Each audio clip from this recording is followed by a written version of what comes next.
Hello guys, welcome back to our channel. আর আমি কিরে ইডলিটা কেমন বানালা?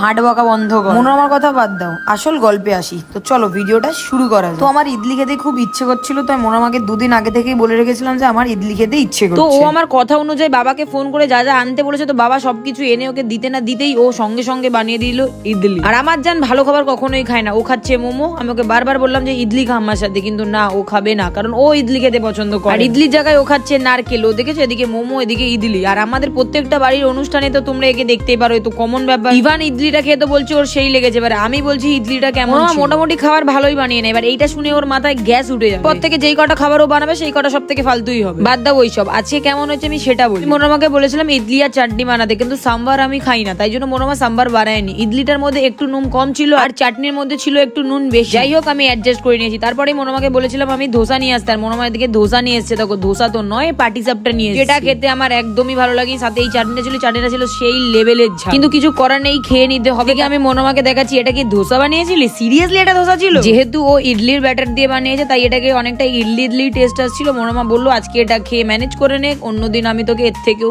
ভালো বানিয়ে দেবো। এটা শুনে আমি চুপচাপ খেয়ে নিলাম, আর কথা না বাড়ি। কি তোমরাই বলো, আমি ঠিক করি। আবার যেমনই হোক খাবার ওয়েস্ট করা একদমই উচিত, কারণ আমরা যেইটুকুনি পাই এরকম অনেক মানুষ আছে যারা সেইটুকুনিও পায় না।